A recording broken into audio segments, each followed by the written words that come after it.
Hello, everyone, and welcome to Breaking Point, tackling systemic racism in Sacramento. I'm Kristen Roberts, Vice President of News for McClatchy. Perhaps you're watching us via the homepage of the Sacramento Bee, or you saw an email from our opinion editor. However you found us today, thank you for joining.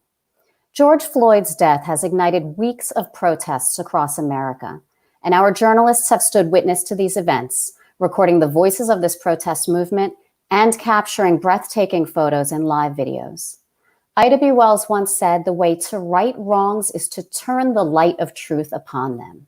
And my promise to you is that we will continue to document the events taking place around America. Today, as part of that mission, we turn our attention toward solutions. We've gathered leaders, activists, and elected officials to help explore specific issues related to race, law enforcement, and systemic racism in our communities, as well as the policy changes needed to address racial disparities and racial bias. While this crisis is national, change will happen at the local level. And I hope these discussions bring you insight, add value to your own conversations, and encourage change in our communities. So let's begin. I'd like to introduce Sacramento Bee columnist Marcos Bertone, who will lead today's conversation. Hello and welcome to Breaking Point, Tackling Systemic Racism in Sacramento. My name is Marcos Bertone and I'm a columnist for the Sacramento Bee. For the next hour, I will be your host for a panel deliberately constructed to address how racism and ethnic bias plays out in our local politics and policies. And when I say the panel is deliberately constructed, I mean two things. First, all of today's panelists are part of an emerging generation of new leaders and fresh voices challenging the status quo on police reform, police brutality, inclusive economic development in struggling communities, inequality in social services for the poor, reparations for Black communities, and other critical issues. And second, our panelists will provide concrete examples of how racism and ethnic bias have created inequality in our community. They will describe the formidable obstacles blocking the path of reform in Sacramento, and they will speak to new ideas for reform that need to be heard now. Our program will be broken into three segments, the first of which focuses on police brutality and police reform. But before we begin, a brief note. I've had several readers write to me and ask why members of law enforcement were not included on the panel. Or some wonder why this panel isn't a debate instead. My friends, systemic racism is no longer up for debate.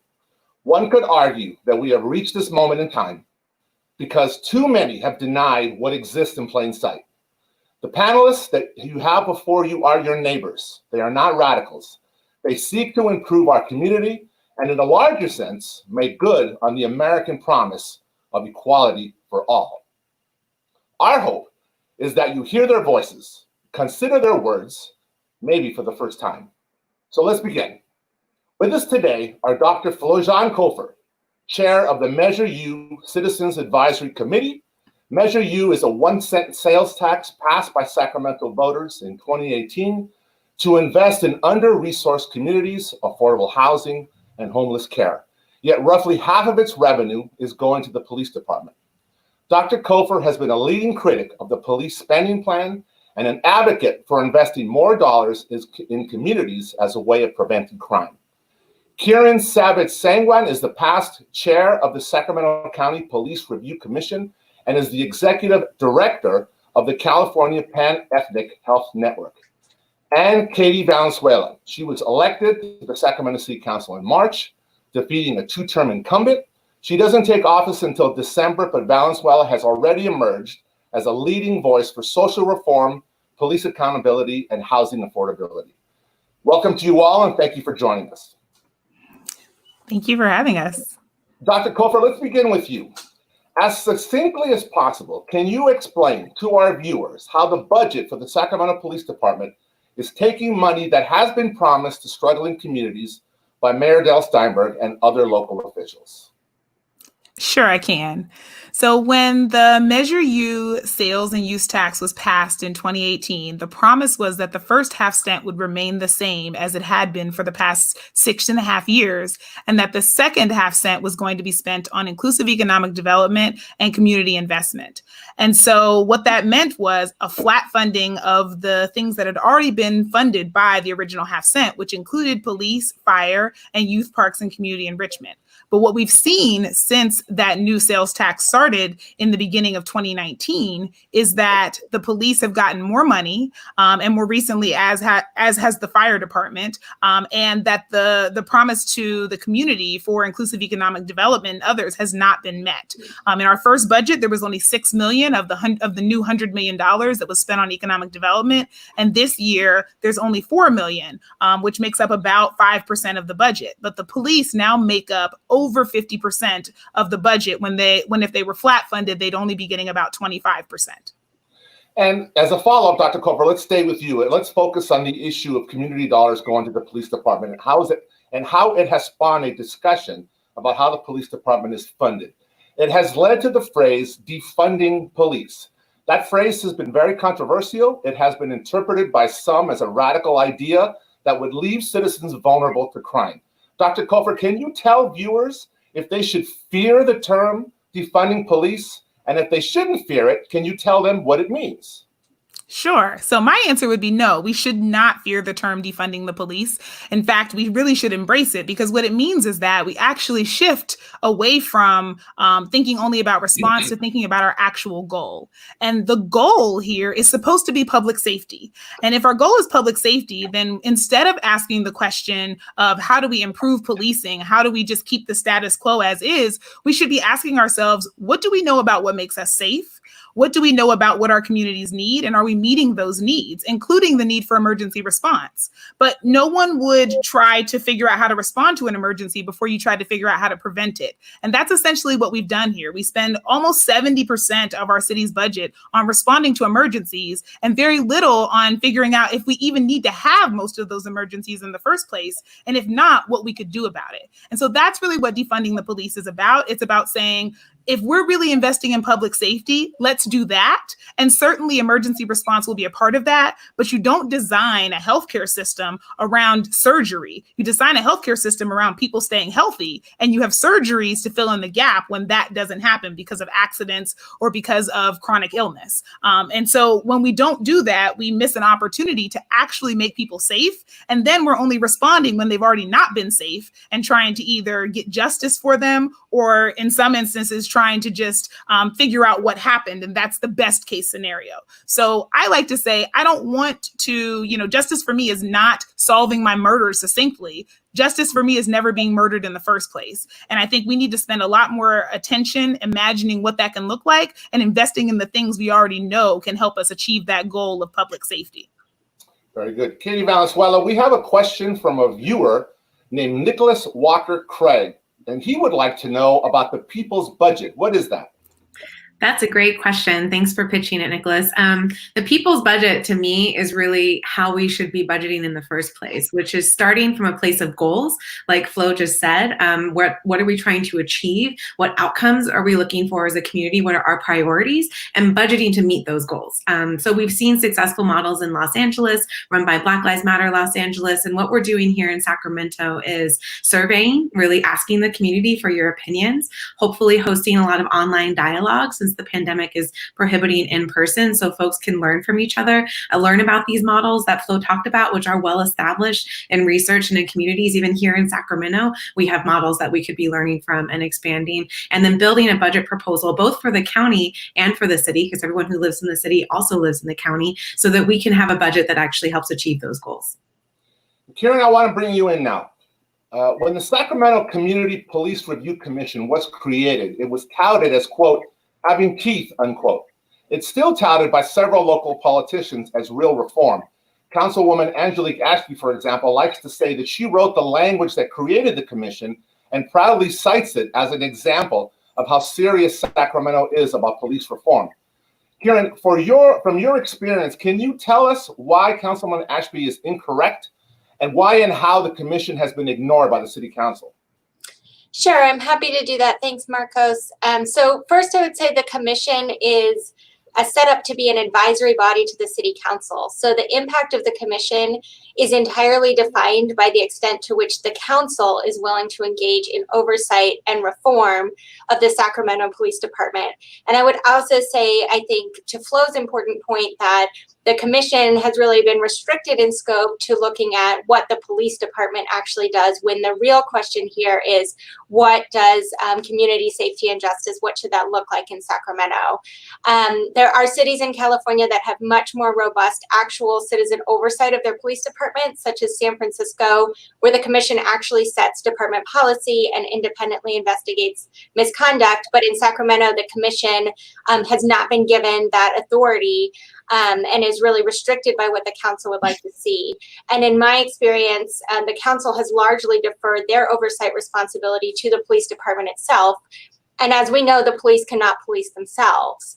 So to give you an example, in 2018, which feels very long ago now, the commission did produce a policy recommendation for the city council to require that Sacramento Police Department significantly limit when an officer may use force that may potentially be deadly. This was before the state law was changed. This was before the California Attorney General provided the city with that same recommendation. And really the essence of it is that no police officer in Sacramento should kill a resident if there is any feasible alternative, which should not be controversial, in my opinion. And if you look at the data that law enforcement agencies reported to the state in 2017, which is the most recent year, Sacramento actually had more use of force incidents that resulted in serious injury, death, or discharge of a firearm compared to our population size than any other major city in California. And yet this recommendation from the commission has sat on the city council's desk ever since. It's never been acted upon. It's never been voted on. It's simply sat there. So I think that really something is very broken with what the role of the commission is, or what the role of the commission should be. And, you know, frankly, Sheriff Scott Jones has gotten a lot of rightful criticism for locking out the county's former inspector general. But in my opinion, the city council has effectively locked out the commission from these conversations. As a quick follow-up to that, if we get specific and name names, who has been most responsible for this, would you say? Can you clarify that question, Mark? Well, in terms of blocking the path of the commission, is that on the mayor? Is that on other members of the council? Is that on the entire body? Who's been the person? Is it on a city manager? Who's been most responsible for blocking the path of the commission? Sure. So I do think it's an institutional problem. I think the council as a whole has chosen not to act upon the recommendations, not to have robust dialogue around these things, as well as the city manager. But I do think the council and the mayor as a whole has a responsibility for making this work better. Councilwoman-elect Valenzuela, you have been more vocal about the need for police reform than any current member of the city council. Can you tell our viewers why a council of nothing but Democrats have been so reluctant to address how the police are funded? And can you tell our viewers what you might do differently? Yeah, I believe that my future colleagues really do think that they're representing the interest of their communities. And I think something that they don't realize is just how much Sacramento has changed in just the last few years. We've become a lot more progressive than we were before, both due to new folks coming in, but also due to folks who've lived here who are frankly really frustrated with the injustice that they see. I mean, I talked to folks a lot about when we first started canvassing, we were just doing a survey. What is your biggest issue? And when we started in Land Park, we picked a precinct right along the park, really nice houses, really affluent families. And the first guy who opened his door to me and answered my question, his biggest issue was police accountability. He came out saying he was so angry that Stephon Clark had been killed here. He was so frustrated that the mayor and council hadn't done more to increase accountability to prevent that from happening again. And he was not the last person to say that. He was just the first. I heard that consistently from people in my district and across the city, that they were ready for action. So one thing that I'm doing, and that's why the people's budget is so important to me, is I think we need to be bringing more of those voices into the process, because the more the council and mayor will hear from Sacramentans, they will hear what I heard for the last year while I was convening, which is that folks are ready, folks want these actions, folks want to have this conversation, and they want to see real results as a result of those conversations. Here in Savage, the Attorney General's office recently published findings that indicated that Sacramento police is behind the curve on instituting reforms.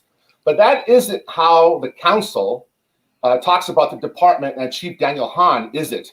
They describe the chief and the department in glowing terms. From your experience, why do you think that is, and what would real reform look like? Right. So as viewers might remember, in 2018, Mayor Steinberg and Chief Hahn actually went to the California Attorney General, who is the state's, top cop, right? And asked him to come into Sacramento, first to review the investigation of the Stephon Clark shooting, but second to review and provide recommendations on use of force in Sacramento. And that first report was published in early 2019, so nearly 18 months ago. It contained 49 concrete recommendations for reform. And implementation of those recommendations was left entirely to the police department, who decided not to implement critical components like the prohibition on the carotid restraint, which has recently been something tackled by the governor, but that was recommended to Sacramento 18 months ago. And so last week, folks might know, the Attorney General published the second report, which is what Marcos is referring to, and where they really went through the police department files on use of force cases.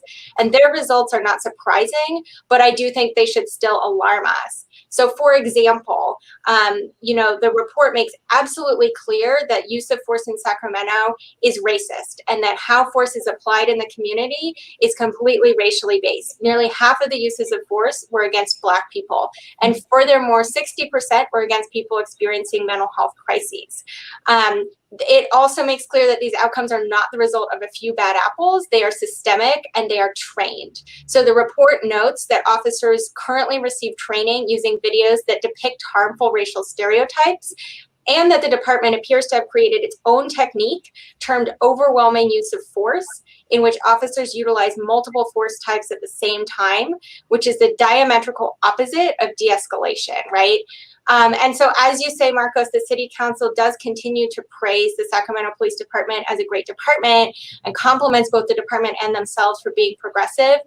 And I wish that were true. I really wish that were true, but I think the facts tell us otherwise. So I can only speculate as to why the council is choosing to ignore those facts, whether it's the influence of the police union, whether it as Katie says, that they truly believe they're representing the community, whether they have a fundamental belief that change is not necessary, or whether it's inertia. But whatever it is, what I know is that we do have to have reform, and not just of the police department, but of our entire system. And one thing I wanted to sort of describe too, in terms of what are the facts, is that as a commission member, I went on a 10-hour ride along, right, with a Sacramento police officer. And my experience was that the majority of time was spent responding to situations that nobody asked the police department to respond to. So a significant amount of time was spent scanning vehicle license plates, pulling over cars that weren't committing traffic violations, that weren't creating a safety concern. And at the same time, the officer ignored calls that were in the queue where people had called in for something called a welfare check and said, hey, can you go check on grandma, right? I haven't heard from grandma, can you go check on her? But that wasn't how time was spent. So I absolutely agree with Flo and with Katie that we must shift resources from policing, away from policing, to community investment, because where we put our dollars really is a display of our values. But second, I would say that to the extent we have any kind of policing in Sacramento, we do need to reform the department, because whatever remains of a police department must be accountable to the community, which should include oversight and real authority to investigate, set policy, and enforce standards. And finally, this panel was open talking about racial justice, right? And on July 1st, the city council held an entire special meeting about policing. And from what I heard, not once in that conversation, which was multiple hours, did the conversation ever center on the role that racism plays, on how we're going to start to dismantle racism in the city and the police department? That is just not part of the conversation at the city level, which I think shows how fundamentally we need to shift the conversation. Marcos, can I jump in? Sure. Go ahead, Dr. Cover. Thank you. So there are a couple of things that Kieran and of course Katie said that I agree with. Everything they said I have agreed with, but I wanted to continue.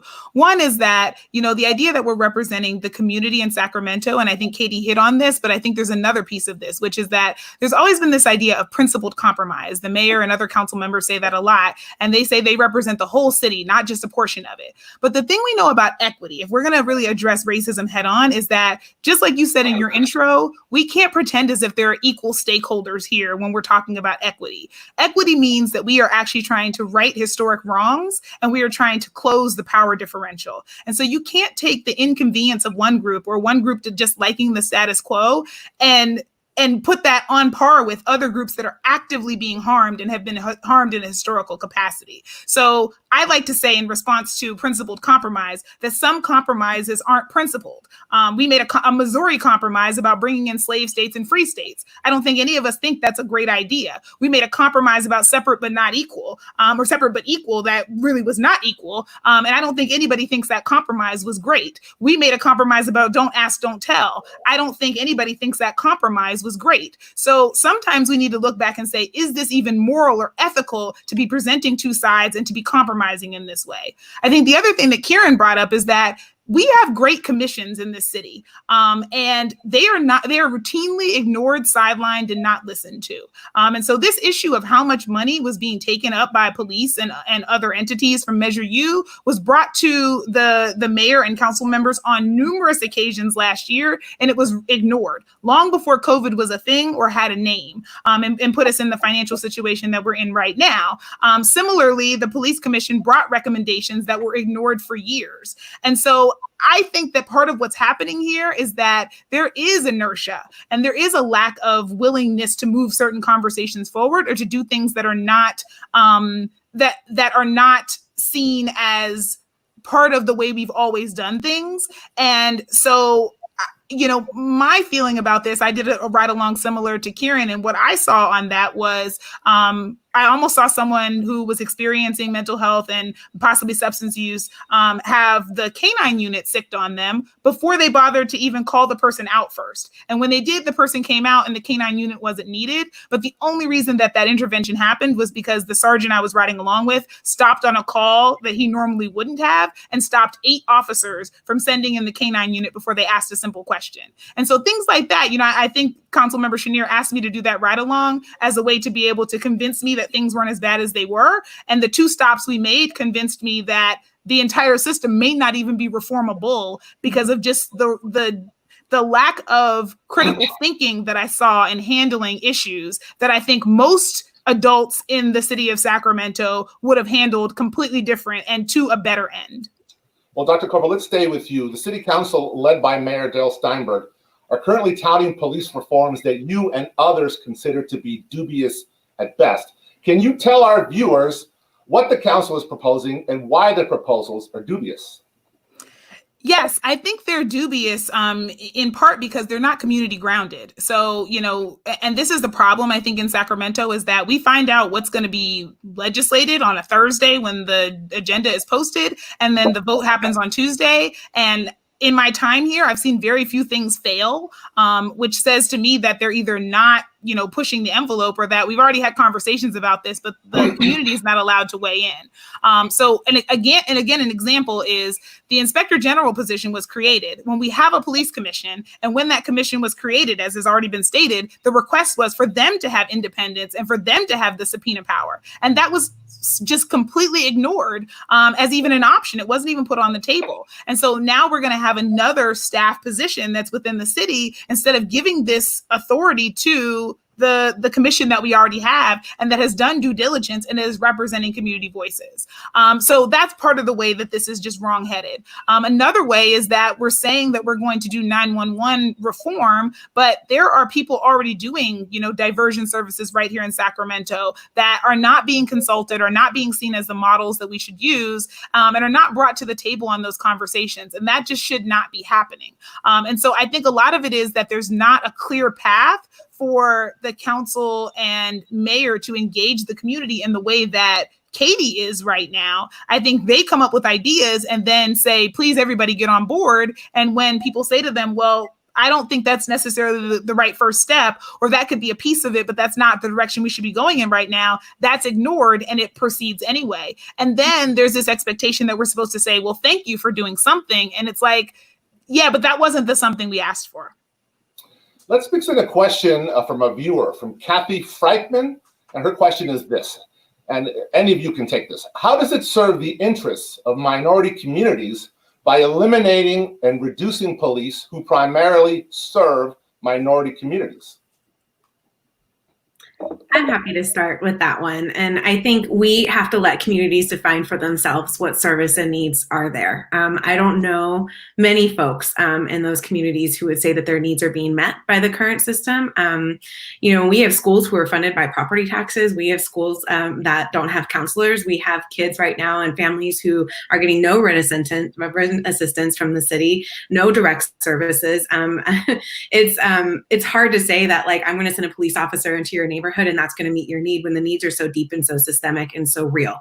So I believe part of what the People's Budget is trying to do is really define what safety looks like. And as Flo has said before, it's not about responding to crime when it happens. It's about giving people the resources and providing the right support so that crime doesn't happen that frequently anymore. And that's really the investment that we hear of. Folks in neighborhoods that I've worked in want better transit service. They want better programming for their youth. They want to feel like they have good job opportunities and real opportunities to provide for themselves and for their families and communities. And I've rarely heard somebody say, I want a policeman standing in front of my house 24/7. That's not the goal here. And if we're going to define the goal in the way that the community is defining it, that means our budget spending is going to look much different. And again, it's not about not having somebody to respond when something happens. It's about having the right people to respond and trying to reduce the incidence of those bad things happening in the first place. And that's how we have to reframe this conversation.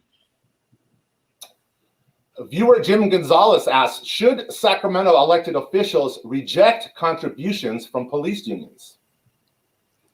Yes, absolutely.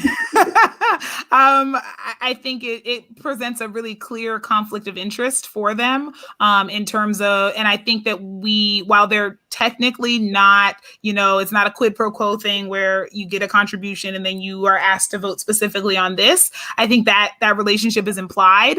And I think it also makes it so, and I think that we see that play out in their reluctance to do certain things that I think they could, because a lot of them are interested in higher office, or interested in just re-election to their current office, and don't want to have a very well-funded and incredibly powerful union on their opposition. And so I do think that is one of the major things that's standing in the way of actual reform. They also often protect officers, even when, it's in the best interest of the entire department, maybe to discipline or let those officers go. And so part of the reason that the call to defund has been advanced so much is because in dismantling the system, there still will be emergency response, but you also would then do away with the existing union and be able to actually create one that was focused more on public safety than on essentially protecting a fraternity. Because I don't know how often you've been on a college campus, but the greatest things don't always happen sometimes in those fraternities. And I really do worry about, what that means in terms of the culture that's happening in those departments. And we certainly see evidence on that. And if I could just really quickly, Marcus, sorry, Sure. There is a local pledge that was created with myself and 3 other women of color electeds, sactakethepledge.com. We've been encouraging local elected officials to sign this pledge, to not take any further law enforcement money. And we've defined that really broadly and clearly on our website, and would encourage folks to check that out and to see if your local officials are on that list. Okay, we have about a minute left, so let's make this last question quickly. It's a question for all of you. First, Karen, then Katie, and then Flo. If you can all finish this sentence for me. Sacramento will achieve real police reform when this happens. When we invest in community, not police, and every child has a future. When we aren't afraid to put everything on the table and question what we think is normal. When we focus on public safety and doing prevention before we define our response instead of the other way around. Thank you all for your comments, for your time, and for your work in our community. Be well and be safe. Thank you. Thank you. Okay, up next we have City Councilman Eric Guerra. Currently, Eric Guerra is the only Latino member of the Sacramento City Council, and his personal story is really quite remarkable. Councilman Guerra was born in Mexico, and as a very small child, he was smuggled into the United States without documentation by his family. Why? Because the economy in Mexico had crashed, and his family had no options but to seek work in the United States. Councilman Guerra and his family were deported back to Mexico before coming back to the U.S. again. That time, Councilman Guerra made the harrowing journey in the company of complete strangers. He worked as a farm worker as a child. He put himself through Sacramento State by working as a janitor, often sleeping in his own car during those years. He became a community leader, a naturalized citizen, and a city councilman. Councilman Guerra, welcome to the show. Thank you, Marcos. Glad to be here. This is exciting that you're having this kind of forum today. Okay, so let's begin. According to the California Department of Health, Latinos are only 38.9% of the population, but they are 54.8% of COVID-19 cases and 43.8% of COVID-19 deaths. There's no other way to put it. This is a catastrophic failure of our public health systems to sound the alarm within the largest ethnic group of the state. Councilman, as specifically as you can you describe where and how the breakdown in communication happened? Well, thank you, Marcos. At a fundamental level, there was no recognition that the disease could impact populations differently other than the elderly and those with underlying health conditions. That was the message. They did not see us, Latinos, almost 40% of the population. Even when we began to discuss and recognize who's an essential workers, they didn't see us. Everyone recognized those who were in firefighting, police, doctors, and all those who had access to healthcare and early testing. But few talked about the Latinos as essential workers that were out still doing janitorial work, outdoor labor, and other essential services and exposed to the virus. And over 2 months ago, when I and Latino community groups approached the health systems and health officers, the response was that the cases were tracking the population demographics. The issue is, who was being tested at that point when the testing was very limited and only specific people had access? So back to your question, where was the breakdown in communication? Well, there was no intentional communication to the largest demographic population that was still out working. And that's why representation matters. And that's why the discussion of race matters. In hindsight, Councilman, to what do you attribute the lack of urgency that politicians and public health officials demonstrated toward the growing threat of COVID-19 within Latino communities? Well, there was an urgency to respond to the pandemic. But again, it was at a general level. And, frankly, again, it wasn't that they saw the Latino community as a specific demographic to pay attention to. What was missing was an acknowledgement of existing health disparities and that Latino communities communicate differently. It's simply not enough to translate information. The messenger needs to think about the audience, who they're trying to reach, and when translation was done, sadly, it was done days or weeks later. It took the city a long time for us to get information. And in some scenarios on the county side, they went to other counties that had larger numbers of farm workers to get Spanish information into this metropolitan region. So again, it was the overthinking of the largest common denominator and not being intentional about communicating with the Latino community that has language and cultural differences.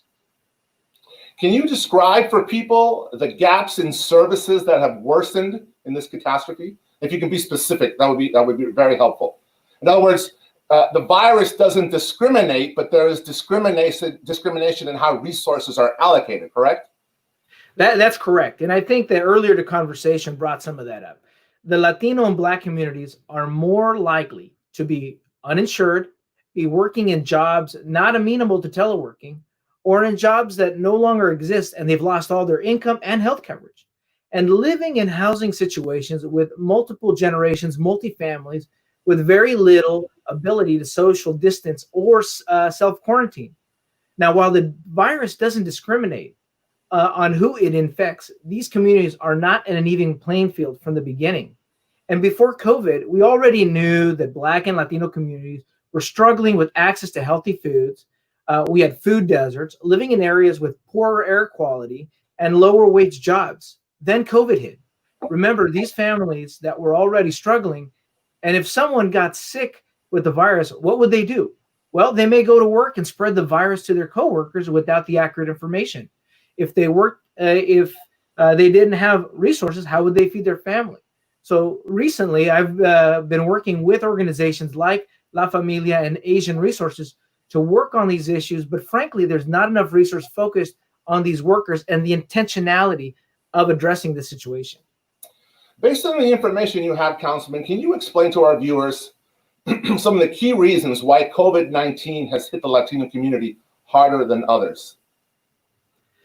Yeah, let's take, for example, we've talked a lot about the workers and the janitors, and I know that myself because I was a janitor. But let's talk about some of the small businesses, for example. First, let's acknowledge that there is a scarcity in resources that are coming from, say, for the federal government. There was a focus on small business immediately, 25 employees or less. But not all small businesses are equal. Many of the Latino and minority-owned businesses also lacked financial resources and legal knowledge and awareness of government aid. So in a first-come, first-served system that is supposed to be blind or unbiased, well, then those Latino businesses, say they were on Stockton Boulevard, Northgate, or Franklin, learned about the aid near the very end. By that point, the resources were gone. So the unfortunate part is that if you aren't part of the mainstream, if you don't have those traditional financial relationships with the banks or attorneys or elected officials, then you're at the end. The county also began to encourage everyone to be tested so that we can better track where the virus was going. But much of the Latino community still lacked awareness of how to get tested. It was the issue of how do you get information out there? Day laborers, housekeepers, restaurant workers, anyone who could not benefit from unemployment insurance was also being hit hard. They couldn't access that extra $600 that the federal government was giving on top of the state. Immigrant and refugees communities, it took almost nearly a month before any assistance was rendered to them, and they were ineligible for some of that aid. They struggled through that time. And so again, and who was hiring day laborers? Well, it was people who were at home wanting to improve their backyards because they were at home now. So again, it was, if we look at who had access to information, those were those who had the traditional access to resources. Let's get to a question from viewer Bruce Perini, and it's picking up on what you were just talking about, how some communities get access and others can't. How can neighborhoods such as Curtis Park, Land Park, and East Sacramento, very well-heeled communities, how can they work with other communities to ensure equity in distribution of resources? Well, I appreciate that. I think one is an acknowledgement that race does play a role, that culture plays a role, and that communication plays a role. One, recognizing that where previous investments have been made is an important factor. The pandemic struck at a time when no one was prepared for it. And so it's what can we do moving forward to make sure that people are prepared, that are having those resources. Also, if you as a customer, if you as a consumer are concerned about the equity of people, well, also let's ask our employees, ask our businesses, are they doing what they need to take care of their workers? When businesses opened up, did we recognize that there were who was working in the kitchen, who was the bus person? When we look for cleaning folks or service sector work, are we recognizing them? I think the biggest thing that everyone can do is take a step back and recognize the entire universe of who is out there working for us. That lack of recognition has left a lasting mark on a lot of the community leaders, saying people have just forgotten about us. That is the common message I hear. That's on all of us, isn't it? It is. And me including. Me included. Another question from our viewer, this one from my boss, Lauren Gustis, president of the Sacramento Bee, and she asked this: a year from now, what is your personal story of progress?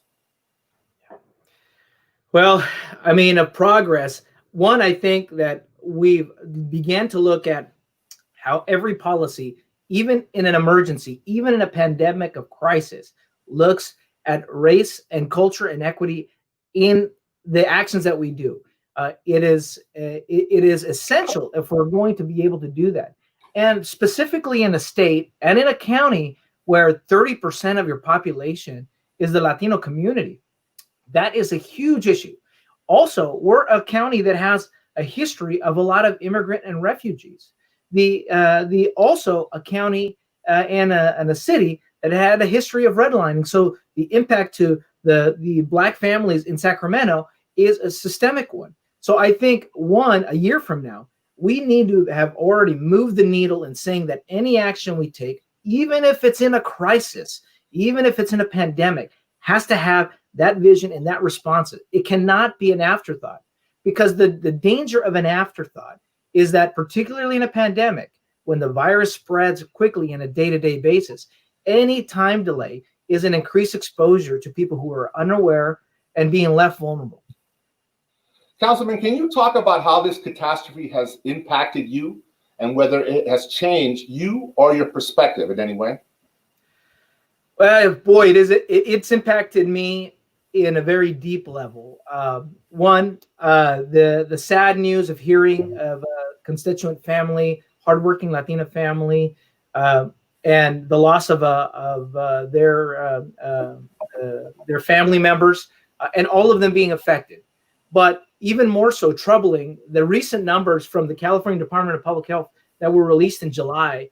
If you look at the 35 to 49-year-old window, and it's not that different for almost all age demographics when you look at Latinos, but particularly 35 to 49-year-olds, the prime working age. They probably have a family. They're probably trying to manage their household together.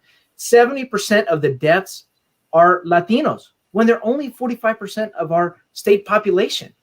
This catastrophe has confirmed my assumptions of how government entities and health systems communicate. It sent the message to the Latino community that it can be considered an expendable workforce. There must be a stronger acknowledgement that the current social inequities require an immediate comprehensive strategy that's intentional about communities, much like the Latino community. Many of us that have been working on this have said, that are organizing in the Latino community, said it's not just about the Latino community. If we don't understand how specific groups and populations can fall behind in a public policy, then it'll be someone next. It'll be the Southeast Asian community next. It'll be we already seen it in the African American community, and even more significant across the country. So we can't make those mistakes. Councilman, let's finish it with this. There are many people who are uncomfortable when the discussion turns to race and ethnicity. But hasn't this catastrophe proved that race and ethnicity matters when you are drafting public policy? The disastrous impacts of COVID on the Latino community, as you mentioned, I think the best way to categorize them or describe them is catastrophic.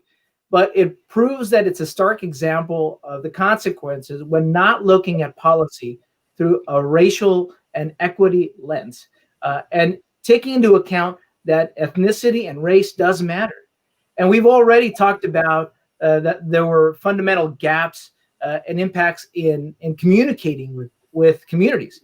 When I think about, say, my mother, she gets information from Univision, and when they talk about COVID, if we're lucky, if it's in a 3 to 5 minute segment on a daily basis.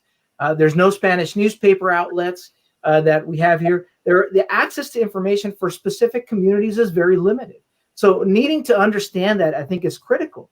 And if there's anything here that I think, and I'm thinking back when I was in college, Proposition 209 was on the ballot. And it took away this idea that we were going to be a colorblind state.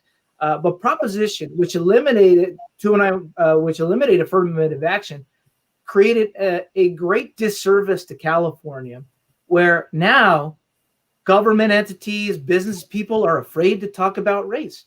And what is the outcome? It's the outcome in something like this pandemic affecting a population. So I hope that the voters will agree to repeal in November. I think it's Prop 16. The previous language in our Constitution, because the COVID data that's come out, the COVID numbers show racial inequities that have proven to be not just inequitable, but unfortunately fatal. Councilman Guerra, thank you so much for your time and for your service. Be well and be safe. Thank you, Marcos. Great. And thank you for the Sacramento Bee for continuing to report on all the issues. Okay, so to close our program, we have Jasper James. Jasper is the president of the Women's March Sacramento chapter, co-founder of the Women's March Black Leadership Action Coalition, and is co-founder of Activism Articulated, an advocacy communications firm in Sacramento. James is an author of the Black Bill of Rights, recently featured in an op-ed in the Sacramento Bee. Jasper, thank you so much for joining us. Thanks for having me. Now, there are many gestures of solidarity being expressed by many people right now, including politicians. The mayor of Sacramento, for example, wants to eliminate a city ordinance that requires people to stand for the Pledge of Allegiance during public meetings. But isn't that more symbolic than a substantive plan to attack inequality? Well, yeah, in a word, yes, but let's not discount the power of symbols either. I'm thrilled to see Confederate monuments tumbling down, but we need to make sure that those efforts don't stop there. They need to start there only. Jasper, you've spoken before about the conflicts of interest that politicians have, conflicts that block needed reforms. Can you tell our viewers about those conflicts? Well, I mean, the conflicts are really about the fact that when you are looking at things like the Police Bill of Rights or qualified immunity or police union contracts, you start to really get an interesting picture of what's happening on our local levels, because essentially all of these things combined create a certain amount of leniencies for police officers. And so when these contracts are signed, our local politicians that say yes to those things are essentially, putting us under the bus and understanding that our constitutional rights are going to be limited based on these particular doctrines and contracts. So then when you're starting to look at that, the conflict of interest really comes into, what police unions actually did campaign financing for the local leaders who said yes and agreed to these things. And that's an issue. Following up on that, are there bad actors out there who are contributing to crafting laws that block or strip rights from Black communities? Well, I'll tell you this, that, that could probably be its own town hall in itself. I think ultimately what we're looking at now is the real fight is with racist systems being run by generally well-intentioned people. We can't really focus on bad actors right now because we'll just chase our tail. So we have to focus on reimagining our systems. Can you give people a sense in terms of when you use the term qualified immunity? I'm not sure people know exactly what that means. Can you shed some light on that for people who are watching? Sure. So qualified immunity was passed by the 1967 Supreme Court case, and it's essentially a doctrine. And that doctrine rules that during a civil suit, government officials should be shielded with immunity of personal liability while carrying out their duties. And that includes police officers as well. So in other words, you can't sue the cops if they assault you during arrest or invasion of your home, because they're technically performing their official duties. So, in instances like the Breonna Taylor case, this is a perfect example. The reason why the officers who shot her while she was sleeping in her bed and never charged or brought into question is because essentially, based on qualified immunity, that officer did nothing wrong. So that's really the biggest issue, is that when the Supreme Court did pass this doctrine, they knew full well that what was going to happen in that instance is that our constitutional rights were going to be undermined. And when you know that Black people are disproportionately policed, the fact that implicit bias was not put into that conversation when this was put out there is just another bad example of bad judgment. And, the fact that our nation has consistently broken the social contracts between us and our nation and our communities, and it has to end. Here's a question from viewer John Parker Jr. To understand racism exists, you have to believe it's real. What steps need to be taken for more people to believe it's real? So yeah, when I first started going through the process of working on the Black Bill of Rights, I started with two things. One, it was looking at what police bill of rights were in play without the entire nation. So there's about 15 in the nation that are in effect right now. And, but the thing that really was impressed upon me was the historical perspective.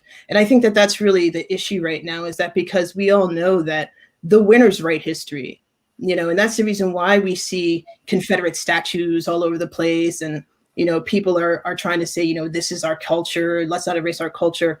This is not done on accident. It's because of the fact that we have been basically placated to see the version of history that the winners want us to see. And that history is a white supremacist history. But once you start going back to, I just went back to the 1700s, and I started to really go from there and go up the chain to when slavery was abolished and right on up to present day. If you really start to look at the nuances and the context of all these things, our nation and the lawmakers have never stopped undermining Black people's rights. As soon as we had something on paper, they would take it away somehow, undermining it. So, like, for example, a lot of people, slavery was abolished, by the 13th Amendment. But what a lot of people don't realize is that slavery was actually undermined and overturned in less than a year. And that happened because of the fact that Lincoln was assassinated.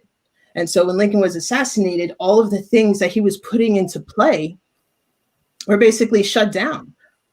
So what really happened then was that folks came in, Andrew Jackson became president, and then all of a sudden now we had Black codes, we had vagrancy laws. And so essentially we never received any type of reparations.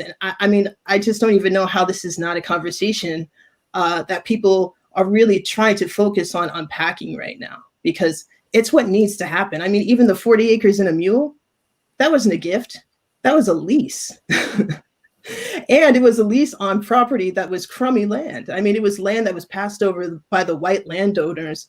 That was what was given to the free slaves. And then they had to basically turn a profit within 2 years. And if they didn't turn a profit in 2 years, they would lose that land. Now, if they did turn a profit, then they would be able to have the opportunity to try to purchase the land in the third year. But, by the time all of that was really said and done, that whole process, that campaign of 40 acres and a mule, ended within the year that it began. And basically only 2% of Black people really only received reparations. Here's a question from viewer Harold Mosby. How can I tell if I am racist? Is he white? Yeah, that's a good question. Yeah, because essentially, here's the thing. As you had said, Marcos, at the very beginning, it's like we need to raise the bar in our country. And I think that, when people are asking, what does this moment mean? What do we do now? What's next? These are the things that are next. It's like, we're done arguing with people who don't believe that white supremacy is real, white privilege is real, racism is real. It's real. All you have to do is talk to a Black person. They will tell you that it's real. And, I think how we undo these things is to basically, we need to raise the bar in general, as in our communities and in our nations. And if we do that, then we don't have to have this conversation. People just have to meet us where we are. And I think that's been the biggest issue, is that we constantly reach down to like pull people up. That's not what this is anymore. We're here. So you need to reach us here. There's racism, period. If you're white, you enjoy privilege. That's just what it is. It's not that you're a bad person, but now it's time for you to educate yourself. Read some books, find out the history, and learn. Viewer Jesse Burns asks, how can we keep this moment from being like past movements where not enough was done to achieve racial equality? Sure. So, I have mentioned the Black Bill of Rights, and I'm not going to get into it too much, but I'll just say that with the Black Bill of Rights, what came up for me is that I really understood the fact that we have constantly had to build all of our systems within a white supremacist construct. So that means that everything across the board, no matter what it is, education, healthcare, personal financing, it's all done within this container of white supremacy. And because that's the case, that means that there's a level of toxicity for anyone who's not white in this system. So when we're talking about what's next and how can we like make this a different time and not go revert back to what's always been, is that we have to essentially build. Black people and our allies, we need to come together. We need to be on the same page. And for me, that's what the Black Bill of Rights does. It's a container. It's a container to take everything out of the white supremacist container that we've been in and working in for the past 400 plus years, and looking to see how we can actually reimagine for the first time in our history collectively, what would these systems look like if they were really, truly equal? Like they were there so that Black people could be safe. They're written so that we can have and acquire the things that we need and desire. And I think honestly, the term reparations gets a bad rap. And I think that we have to really understand that it's time to unpack that and pull away the taboo from that, because the United States has paid reparations before. And, I like to say it like this. The white people are like the engine, but all of the millions of gallons of Black blood that has been spilled, and indigenous blood that has been spilled to build this country, and then essentially be put into a place where we're governed by, we're in two systems, but we're governed by one. So now we're sitting here, we're the labor class, we're propping everything up. But let's put it this way.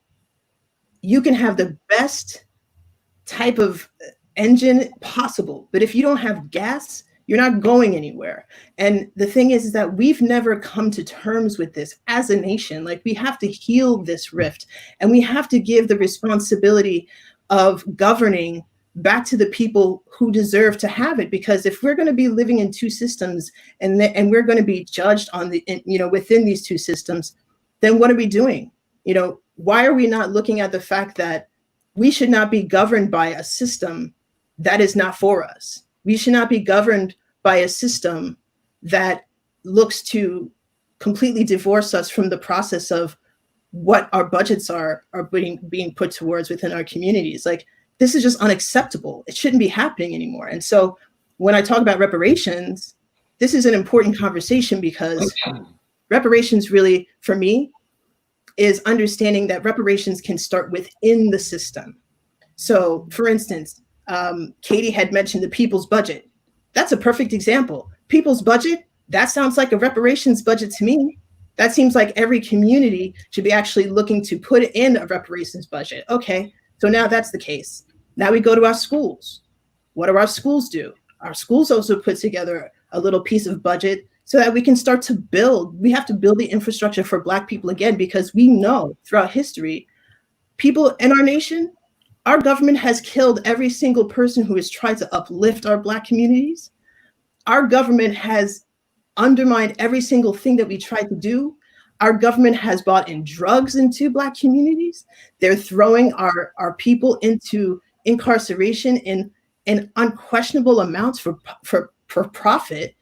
And I think that it's high time that we just really focus on the real main issues. The issues right now is that in this generation, we have two things that we're looking at. We're looking at the police and how the police are getting away with killing Black people. And that's because of the fact that there were things like qualified immunity doctrines and the Police Bill of Rights and the police union contracts. So every single community in this nation right now needs to be going to their public officials and holding them accountable. We need to understand what's going on in these back rooms, because a lot of these things are being signed in back rooms. They should be public.